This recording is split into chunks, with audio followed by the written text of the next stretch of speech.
In our video about the first bulldozer blade ever built, we told you that Caterpillar cut off both of its blade suppliers in 1944 and started making its own.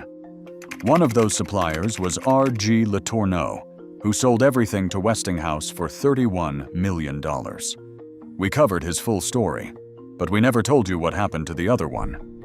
LaPlant-Choate had been building bulldozer blades since before anyone called them bulldozers. When Caterpillar cut them off, they lost their entire dealer network overnight. By 1952, they were desperate enough to sell everything to a company from Milwaukee that was already building crawler tractors, motor graders, and turbines for Hoover Dam.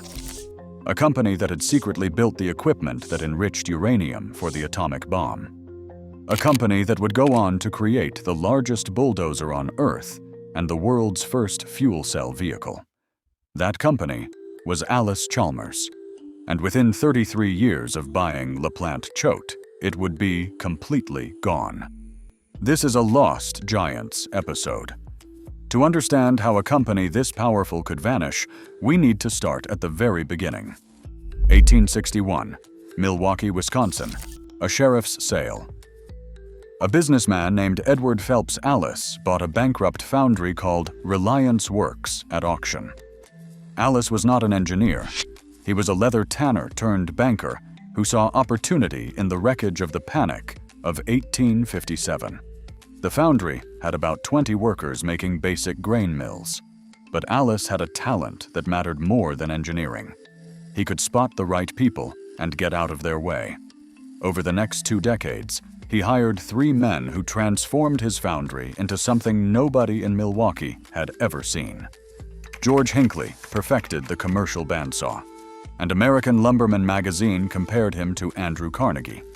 William Dixon Gray, a Scotsman from the town of Lauder, licensed European roller mill technology and personally convinced Washburn Crosby and Pillsbury to adopt it.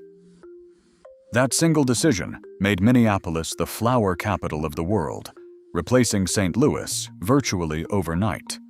And Edwin Reynolds, who had helped build the massive 1,400 horsepower Centennial engine for the 1876 World's Fair in Philadelphia, came to Milwaukee and started building coreless steam engines that towered 40 feet tall. But Reynolds did not just build engines. He built them for the most powerful industrialist alive. Carnegie Steel was running more than 30 Allis blowing engines by 1900. The rolling mill flywheels weighed 53 tons each, and Reynolds designed a centrifugal sewage pump that moved 70 million gallons per day, the world's largest, followed by a Milwaukee River flushing pump that moved 500 million gallons per day. That original pump station still stands on Lincoln Memorial Drive. It is a Collectivo coffee shop now. If you order a latte there today, you are sitting inside a piece of American engineering history, and you probably have no idea. By 1889, the Edward P. Allis Company was Milwaukee's largest employer with $3 million in annual revenue and about 1,500 workers. Then Allis died at 64. He had been the sole owner his entire life. But his death did not shrink the company. It made it bigger. In 1901, 4 companies merged to create Allis-Chalmers. Edward P. Allis brought steam engines and flour milling. Fraser and Chalmers from Chicago brought mining machinery that had equipped Anaconda Copper and Homestake, the largest gold mine in the Western Hemisphere.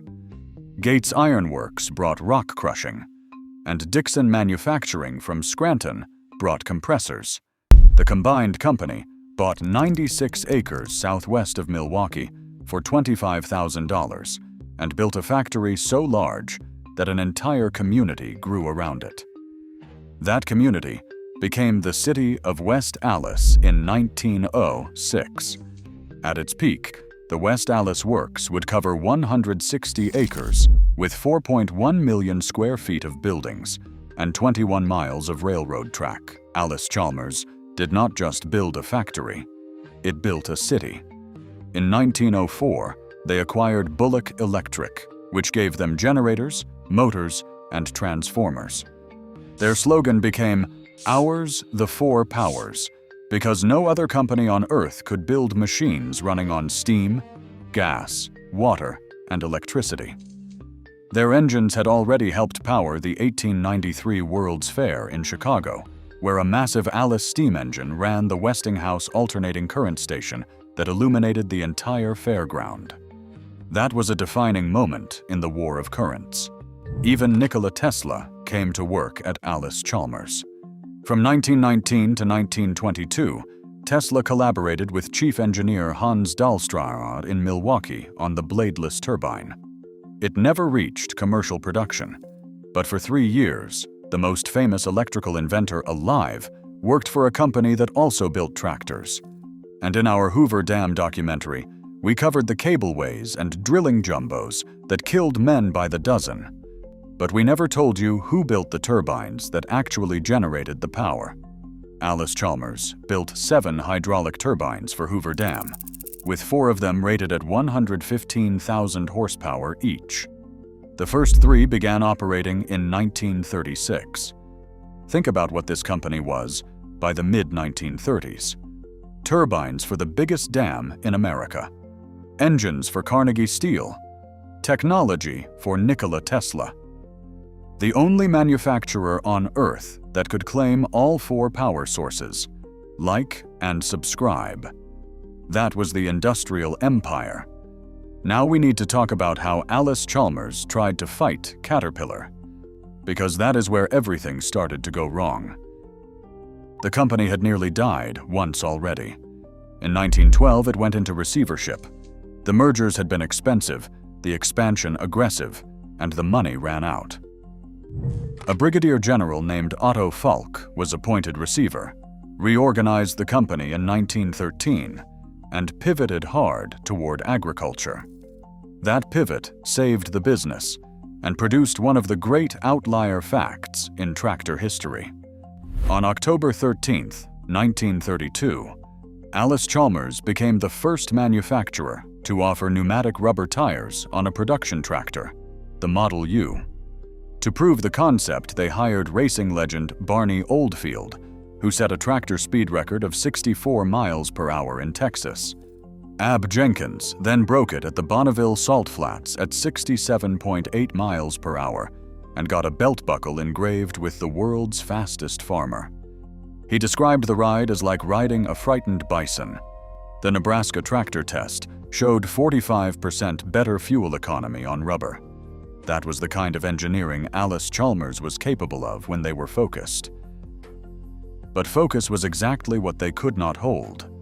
Instead of building a construction equipment division from scratch, the way Caterpillar had done, Allis-Chalmers went shopping. And even when they built their own machines, they struggled. Their early Model L crawler burned, by their own admission, half again more gasoline than a Caterpillar D8. They were building equipment, but they were not building it well enough to compete on efficiency. In 1928, they bought Monarch Tractor Corporation in Springfield, Illinois, 132 employees, building crawlers with names like Lightfoot and Never Slip. Within 3 decades, that Springfield factory would grow to 6,500 workers. The year after the purchase, an executive named Harry Merritt saw California poppy flowers and chose Persian orange as the company color. That color would define every piece of Allis-Chalmers equipment for the next 30 years. When they finally switched to yellow around 1961, unsold graders in the factory yard were literally oversprayed with yellow paint right on the spot. Then came the 2 acquisitions that matter most to this story. In September 1952, Allis-Chalmers bought LaPlant-Choate. This is the company we told you about in our Bulldozer blade video.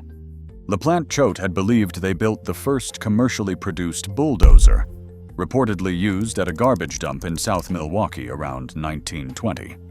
They had been Caterpillar's preferred blade supplier for years. But when Caterpillar decided in 1944 to make its own attachments, LaPlant-Choate lost everything overnight. Allis-Chalmers bought the entire operation, plant, patents, tooling, and trademarks. Everything was repainted Persian orange. 2 months later, they bought Buda Engine Company. and this purchase reveals the fundamental difference between how Allis-Chalmers and Caterpillar operated. While Caterpillar had been building its own diesel engine since 1931, as we covered in our steam engine documentary, Allis-Chalmers had been buying Detroit diesel engines from General Motors.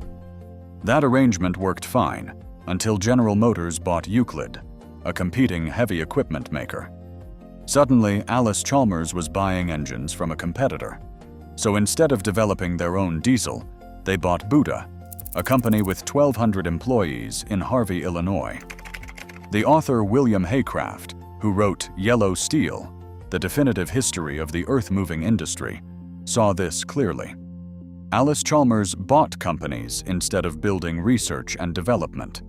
Caterpillar did the opposite. And as Haycraft pointed out, Allis-Chalmers eventually had to spend the development dollars anyway. They just spent them later, from a weaker position, with technology that belonged to someone else.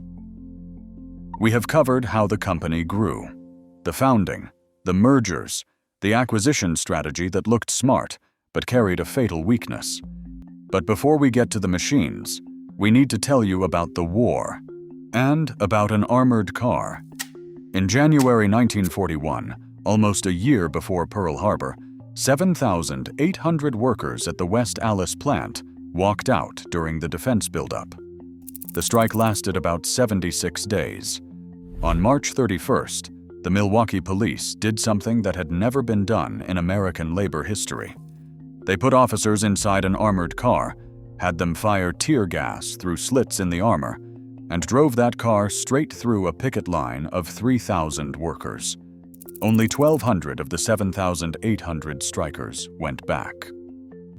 The strike leader was Harold Christoffel, the founding president of UAW Local 248. After the war, he was hauled before the House Education and Labor Committee. The two freshman congressmen who interrogated him that day would both become president, John F. Kennedy and Richard Nixon. Christoffel was convicted of perjury and served 3 years in federal prison. But the worst strike came 5 years later. In April 1946, roughly 12,000 workers walked out. This time they stayed out for 328 days, the longest major strike in America at that time. Workers lost about $20 million in wages. The company lost $65 million in production. A former executive named Walter Buescher later said the corporation never entirely recovered. That strike directly contributed to the passage of the Taft-Hartley Act. Between those two strikes, however, Allis-Chalmers went to war. And what they built changes how you think about this company. $660 million in military contracts, 32,000 workers across 9 plants, producing 1,600 different products. They delivered 11,249 military tractors through the Detroit Ordnance District, including nearly 6,000 M4 high-speed tractors and over 1,200 M6 heavy tractors. Allis-Chalmers was described as the largest manufacturer of the crawler tread prime mover during the entire war. On top of the tractors, they built over 100,000 turbo superchargers with a combined 16 million horsepower, manufactured under GIE license at a dedicated supercharger works in Milwaukee, with 80% women workers. Those superchargers powered the P-38 Lightning, the P-47 Thunderbolt, the B-17 Flying Fortress, the B-24 Liberator, and the B-29 Superfortress. The B-29 alone required 2 per engine. Just to supply the B-17 production line, Allis-Chalmers delivered over 50,000 units, not counting spares. The supercharger works won the Army-Navy E Award 4 times. They also became the first company to build 90mm anti-aircraft guns, and even got licensed to build de Havilland jet engines, a tractor company building jet engines. But the most secret project happened at a plant on Hawley Road in Milwaukee. The United States Navy had that plant built in just 70 days. 78% of the workers inside were women. Not a single one of them knew what they were building. Every scrap of paper, even doodles, was locked in a safe at the end of each shift and sent to Oak Ridge, Tennessee. They were building equipment for the Manhattan Project, and Allis-Chalmers supplied more equipment by weight than any other company in the program. Workers wound electromagnetic coils using silver borrowed from the United States Treasury because copper was too scarce. Those coils went to the Y-12 plant at Oak Ridge for Calutron uranium enrichment. When the Y-12 racetrack coils shorted out, General Leslie Groves himself shut down the operation and sent the coils back to Milwaukee for cleaning. The compressors they built for the K-25 gaseous diffusion plant helped produce the 30 pounds of enriched uranium that went into the bomb dropped on Hiroshima. Let that sit for a moment. A tractor company from Milwaukee helped build the atomic bomb. President Roosevelt visited the facilities, and the Hawley Road plant still stands today. It is the CBS 58 television studio in Milwaukee. Like and subscribe. We have covered the founding, the acquisitions, the strikes, and the war. Now we are going to talk about the machines. This is where Allis-Chalmers went head-to-head with Caterpillar, and, for a while, actually won. The HD Bulldozer series started with machines like the HD7, which saw over 5,000 units serve in World War II, and the HD14, their first GM diesel crawler. But the HD14C variant, introduced in 1946, did something no production crawler tractor had ever done. It installed a torque converter. Caterpillar did not have that yet. For once, Allis-Chalmers was first. Then, in 1947, the HD19 was introduced as the world's largest track-type tractor at the time. It weighed about 25 tons with the blade, had hydraulically boosted steering, and roughly 2,600 were built. But the machine that truly challenged Caterpillar was the HD21, their all-time best-selling crawler. It competed against the Cat D8 at a lower price, and it introduced something Caterpillar could not match for over a decade. It had lifetime sealed track rollers, permanently lubricated at the factory. Cat did not offer that until 1958. The steering clutches were described as probably the best in the industry. HD21 units showed up at the construction of Dulles International Airport in 1959. Alongside the crawlers, Allis-Chalmers also built a full line of motor graders.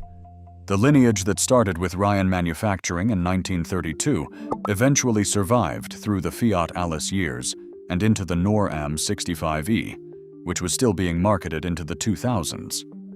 So Allis-Chalmers could build machines that beat Caterpillar on specific features. The problem was that Caterpillar kept evolving, while Allis-Chalmers kept acquiring. That difference was about to become fatal.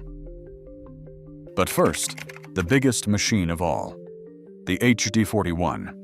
The prototype appeared at the 1963 Chicago Road Show. Full production began in 1970. It used a Cummins 512 twin-turbo diesel engine that produced 524 horsepower. It weighed over 60 tons with the blade and ripper. It had a 20-foot blade and a 300-gallon fuel tank. It was the world's largest production bulldozer, bigger than anything Caterpillar offered at the time. The Cat D9 had about 410 horsepower and weighed roughly 50 tons. The HD41 dwarfed it. About 3,000 were built. One known survivor sits at the Savannah River nuclear plant in South Carolina. And here is something almost nobody knows. Allis-Chalmers developed their own V12 engine that ran 1,000 hours at 1,000 horsepower on the dynamometer. If that engine had gone into production, it would have changed the competitive landscape.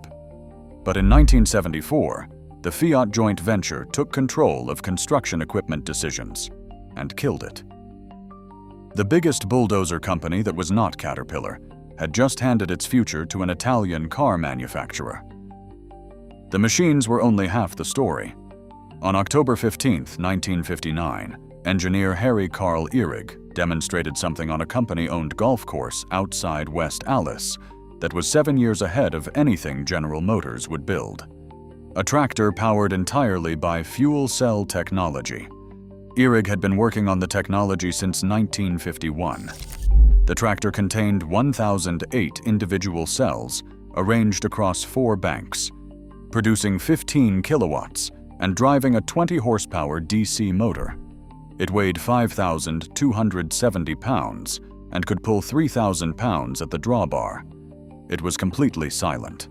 It plowed a field of alfalfa, and the only byproducts were water and carbon dioxide. General Motors did not demonstrate their electrovan until 1966. The Allis-Chalmers fuel cell tractor is now in the Smithsonian, designated an ASME Historic Mechanical Engineering Landmark. NASA funded their fuel cell research for spacecraft alongside General Electric and Pratt & Whitney. Pratt & Whitney won the Apollo contract. The Allis-Chalmers program was sold to Teledyne in December 1970.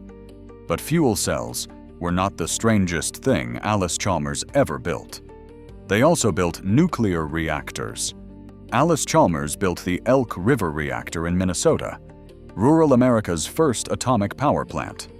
They built the Pathfinder in South Dakota, the only nuclear plant ever to use steam superheater technology. It failed. They built the La Crosse reactor in Wisconsin, nicknamed the Tractor Reactor, which operated until 1987 and was handed over for $1. But the most consequential reactor was Safari 1, delivered to South Africa in 1965 with 90% enriched uranium under the Atoms for Peace program. That reactor became the cornerstone of South Africa's secret nuclear weapons program. South Africa built 6 nuclear weapons before voluntarily dismantling them. Safari 1 still runs today, producing roughly 25% of the world's medical radioisotope supply. A tractor company from Milwaukee, fuel cell vehicles, nuclear reactors, atomic bombs, the biggest bulldozer on Earth, and a reactor that still runs in South Africa and helped build nuclear weapons. Like and subscribe. We have now seen everything Allis-Chalmers could do. Turbines for Hoover Dam, superchargers for the B-29, uranium for Hiroshima, the biggest bulldozer ever built, fuel cells 7 years before General Motors, nuclear reactors on 3 continents. In the early 1950s, this company had more annual revenue than IBM. They were as large as American Home Products and Johnson & Johnson combined. But there was a fatal flaw built into the entire operation, and it guaranteed what came next. Allis-Chalmers was number 3 or number 4 in every single market it entered, behind General Electric and Westinghouse in electrical power, behind Caterpillar in construction equipment, 4th in farm equipment behind International Harvester, John Deere, and Case. While Caterpillar focused on being the best at one thing, Allis-Chalmers spread across a dozen industries without dominating any of them. Higher distribution costs, higher marketing costs, lower factory productivity, and no market position strong enough to survive in a real crisis. The cracks appeared early. In 1961, the great electrical equipment conspiracy hit. Allis-Chalmers and 4 of its employees pleaded guilty to federal antitrust charges alongside General Electric, Westinghouse, and 10 other firms. The conspiracy covered about $1.7 billion per year in transformers, switchgear, and circuit breakers. 7 executives across the industry went to jail. The lawsuit that followed, Graham versus Allis-Chalmers, became a landmark case still taught in law schools today. It established that corporate boards have no duty to install monitoring systems unless they already see warning signs. Then came the raiders. In 1967, James Ling's LTV Corporation attempted a hostile takeover. Gulf and Western bought a large stock block and sold it to White Consolidated Industries, which launched an all-out war. The annual meeting had to be postponed 17 times by court order. While Allis-Chalmers was fighting for survival in boardrooms, Caterpillar was building factories. The company brought in David C. Scott from Colt Firearms as chairman. Scott cut 8,000 jobs, including 6,000 white-collar positions, and spent roughly $250 million modernizing. He formed a joint venture with Fiat for construction equipment and another with Siemens for electrical controls. Both deals would end up dismantling what was left. The 1980s finished the job. Federal Reserve interest rates pushed borrowing above 20%. The farm crisis crushed demand. Komatsu entered the American market with cheaper equipment, and Allis-Chalmers sank capital into a coal gasification venture called Kiln Gas that never reached commercial production. The losses were staggering: $28.8 million in 1981, $207 million in 1982, roughly $500 million gone in about 3 years. Then the company was carved up alive. March 28, 1985. The agriculture division sold to the German company Klockner Humboldt Deutz for $107 million, a net loss of $153 million. November, Fiat bought out the remaining construction equipment stake. October, Fiat-Allis closed the Springfield, Illinois factory. 1,700 jobs shipped to Italy and Brazil. And on December 6, 1985, at 10:26 in the morning, the last Allis-Chalmers machine rolled off the assembly line at West Allis. It was a Model 6070, serial number 1972. Workers taped a sign to it that read, "That's all, folks, the end." The Milwaukee Journal ran the story on page 22 the next day. Chapter 11. Bankruptcy was filed June 29, 1987. The remaining pieces were sold to whoever would buy them. Pumps went to ITT for $71 million. Minerals processing went to Sweden for roughly $98 million. The company went from 41,000 employees to 97. By 1993, 136. By 1999, 34. Stock hit 61 cents. Creditors got 16 to 21 cents on the dollar. The last employee closed a rented office on January 30, 1999. If you watched our Bucyrus Erie documentary, you know what happens when a lost giant meets Caterpillar. But Bucyrus at least got $8.6 billion when Caterpillar bought them in 2011. Allis-Chalmers got 16 cents on the dollar and a sign that said, "That's all, folks." So what is left? The construction equipment DNA survived. The Fiat-Allis joint venture became Fiat-Allis, then Fiat-Hitachi, then passed through New Holland into CNH Industrial. That lineage lives today in Case Construction Equipment and New Holland Construction. If you see a Case bulldozer on a job site, part of its heritage traces back to the Persian orange machines from Milwaukee. The agriculture side took a stranger path. Klockner Humboldt Deutz rebranded the tractors as Deutz-Allis, but American farmers wanted nothing to do with a German-owned brand. Gleaner combines were called Krautkans. By 1989, the Germans wanted out. A management group led by Robert Ratliff, who came from the International Harvester Truck Division, bought the operation and created AGTO Corporation. AGTO went public in 1992, grew from $220 million to over $5 billion in revenue, and is now the third largest farm equipment company in the world. They declined to pay $1 million for the Allis-Chalmers trademark. Remember that factory complex in West Allis, 160 acres, 4 million square feet, 21 miles of railroad track. The foundry melted 80,000 tons of metal per year and cast parts weighing 135 tons. Today, it is Summit Place, an office complex where about 2,500 people work daily. A Pauling and Harnischfeger overhead crane still hangs visible above a retail store. The Manhattan Project Lab building still stands, with its lower levels filled and capped with cement. The Hawley Road plant, built in 70 days for the atomic bomb, is CBS 58 Studios. And that coffee shop on Lincoln Memorial Drive, the one that used to be Reynolds's Flushing pump station, still pours lattes where 500 million gallons of river water once moved per day. The fuel cell tractor is in the Smithsonian. The Safari 1 reactor still runs in South Africa. And the Allis-Chalmers name itself ended up with a Norwegian oil company called Archer through a merger in 2011. Zero connection to the original business.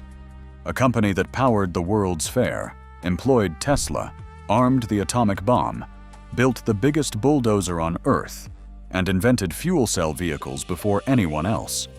It did everything except the one thing Caterpillar did: focus. And that is why Caterpillar is worth over $100 billion today.